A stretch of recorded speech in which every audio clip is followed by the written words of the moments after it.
ഉണ്ട് NSSന്റെ ബാഗ്. ക്ലാസ്സിൽ പിള്ളേരൊക്കെ ഉണ്ട്, പിള്ളേരൊക്കെ കാണിച്ചു തരാം. ഇവിടെ ഇരിക്കുന്നുണ്ട്, അവിടെ ഒപ്പനാട് പ്രാക്ടീസ് പിള്ളേരുണ്ട്. പിന്നെ പറയണത് വെറുതെ ഇരിക്കുകയാണ്, ക്ലാസ് എടുക്കണില്ല കുറച്ച് ദിവസമായിട്ട്. എടുക്കുന്നുണ്ട് ഉച്ചവരെ അല്ലേ മാഡം? ഉച്ചവരെ എടുക്കുന്നുണ്ട്, തന്നെ ഉച്ചയ്ക്ക് ശേഷമൊന്നുമില്ല. പിന്നെ അവിടെ പിള്ളേർ നമ്മളിപ്പോൾ ഫോൺ കൊണ്ടുവരേണ്ട സീനൊക്കെ ഉണ്ട്. ബട്ട് ഇപ്പോൾ ബ്ലഡ് ഡൊണേഷൻ്റെ ക്യാമ്പൊക്കെ ആയതുകൊണ്ട് അപ്പോൾ അറിയില്ല. പിന്നെ അവിടെ കുറച്ച് പിള്ളേർ ഇരിക്കുന്നുണ്ട്, ഞാൻ കാണിച്ചു തരാം. കണ്ടവരൊക്കെ നാടാണ് വ്ളോഗി വരാൻ.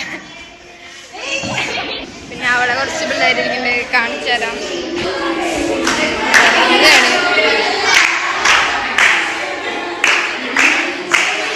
അപ്പോൾ ഇഷൻ്റെ അവിടെ ഇഷ വട കഴിച്ചുകൊണ്ടിരിക്കുകയാണ്. അപ്പോൾ നമ്മൾ ഫുഡ് കഴിക്കാൻ പോവാണ്. അപ്പോൾ അതിൻ്റെ കുറച്ച് ക്ലിപ്സ് കാണിച്ചു തരാം. ഇത് ഫുഡ് കഴിക്കാൻ ഞങ്ങൾ ഫുഡ് കഴിച്ചുള്ള വിഷ്വൽസ് എടുക്കാൻ പറഞ്ഞപ്പോൾ പോവാനുള്ള നേരമായി. ഇപ്പോൾ നമ്മൾ വീട്ടിൽ പോവാണ്.